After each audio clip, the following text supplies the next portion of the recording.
Students, this is the PowerPoint presentation from the second WebEx conference for the Fundraising Resource Management class.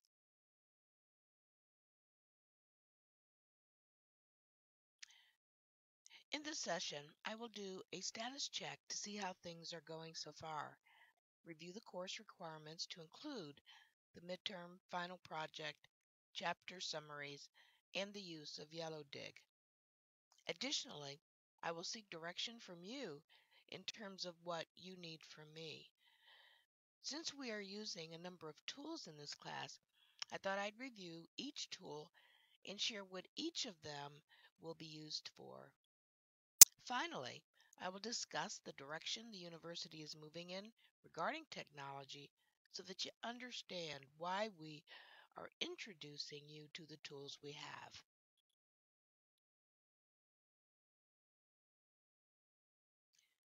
Students will be provided a study guide at the beginning of the week before the exam to prepare for it. The exam will be launched on Springboard, and it is open book. As I indicated, I am more concerned about making sure that the information is reinforced than trying to determine what you remember short term. The exam will consist of several question types: long essay, multiple choice, and possibly matching.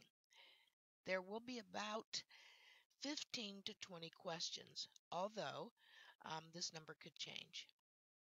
I will launch it on Springboard um, on a Monday, and you will have until Saturday, in this case, March 19th at 10 o'clock p.m. to finish it. You will be given about 180 minutes to complete it. However, once you open it, you must complete it. If not, you will be locked out with a grade resulting from the responses that were recorded. Additional information will be provided in an email notifying you that the exam has been launched.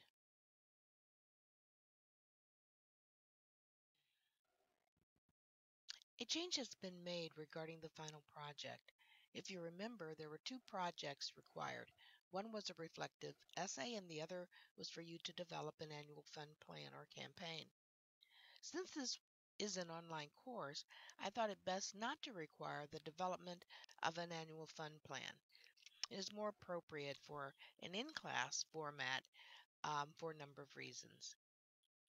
Therefore, the new final project will be for you to develop a reflective essay and for you to review the 2015 Charitable Giving Report by Blackbaud and compose a 3-page discourse on how the information will help you develop an annual fund plan.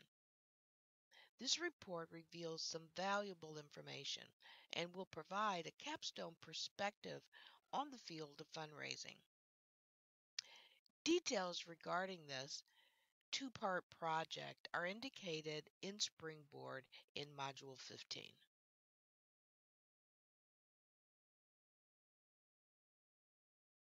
Chapter summaries overall are coming along very nicely, some better than others. The issues that I'm still commenting on include quality of the response, citing, and length. Quality includes providing a well-balanced and thorough response. When asked to respond to a question, you don't have to provide a response that discreetly aligns with that in the textbook. You do have a perspective, and certainly that is encouraged. The information is just a guideline. If you are using the textbook to support your response, cite the page where you got the information. Although length is arbitrary, responses need to include specifics. When responses are too general, I certainly make note of that point. Additionally, at the graduate level, you're certainly encouraged to do your best in making sure that your summaries are free of typos and certainly grammatical issues.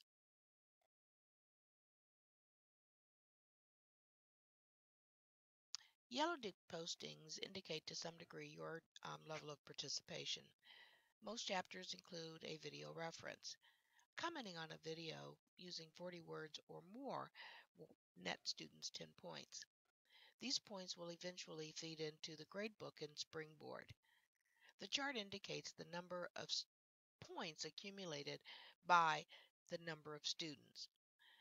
The goal is for students to achieve more than 100 points. And at this stage, um, based on um, for students, it's indicated that that is certainly achievable. There is no current ceiling on how many points should be earned by the end of the semester. But if there is a video for each chapter and you comment on each video, you should have a minimum of 120 points. Use this as a guide and you should be in good shape at the end of the semester. There will be additional opportunities for you to post to reflect the fact that you are engaged in the class.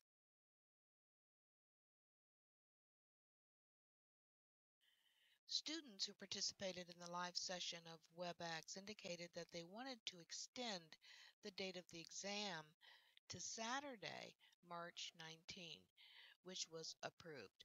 Students indicated that they wanted more discussion engagement in Yellow Dig or Springboard, whichever app is easier to facilitate a discussion um, that is easy to use and follow.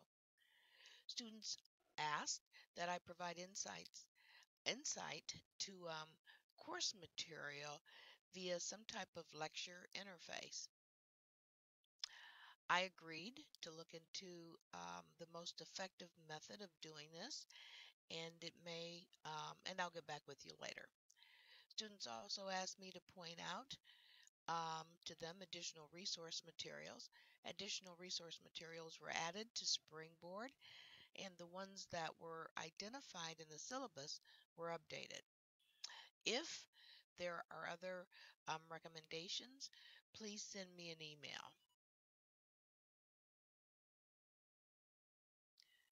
I wanted to take a moment not only to list the tools that are being used to facilitate the course, but to give you an idea as to how they could be used. A quiz using Kahoot, for example, was launched to give students a feel for how it works. Two students successfully loaded Kahoot and played a game.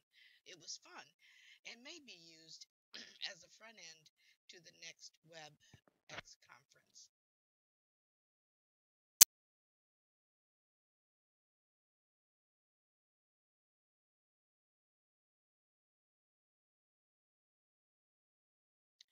Since you have been using Yellow Dig, I won't spend any time discussing it. Additional discussion topics may be offered in the future to enhance student engagement. This was a request by one of the students.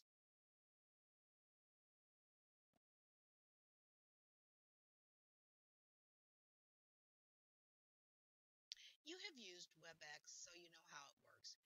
If you haven't, read the text in the slide and it'll give you an idea of its intended purpose and use.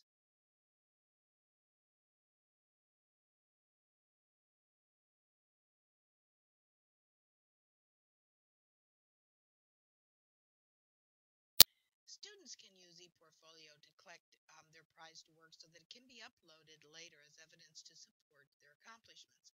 Capstone presentations are a good example. This tool hasn't been offered in my class yet, however, it could be offered in others. It's good to know about and certainly something that you might want to consider using in the future.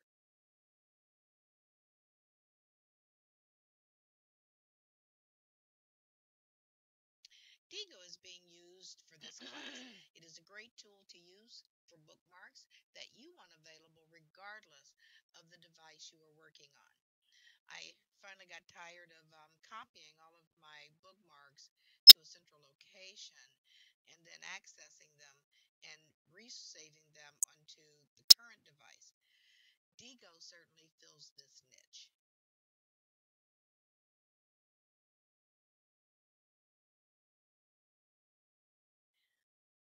Kahoot is a fun game-based learning tool that allows instructors to launch quizzes. It's similar to those offered in Fridays or Chili's. You can play games against others in the restaurant for fun. You select a username, something that is fun, so no one knows who you are. I play when I go to Chili's and am actually the top player in the history category. You launch a game on WebEx, and students use their smartphone or tablet to respond to the questions. The game's quizzes, again, aren't graded. It is a fun way to reinforce course material. You can create games to use at home with your friends or your children. Try it.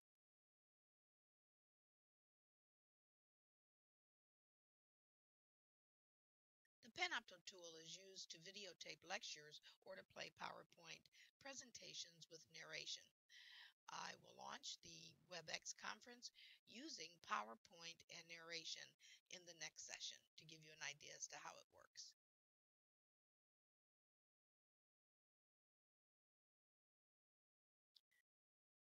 Some of you are already familiar with audience response clickers. They allow an audience to participate in class by using a device that captures their response. They are generally used in a large gen ed course.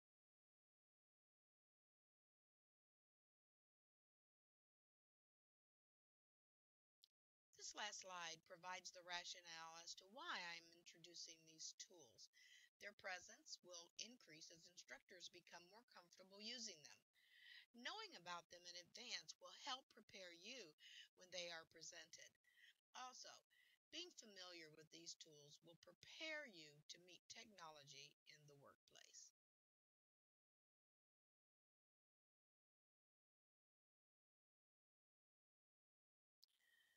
The student survey information was presented in a conference that I attended that talked about each of the tools that I just mentioned. I found it interesting that although students prefer the traditional face to face classroom format, they also find value in blended courses as well.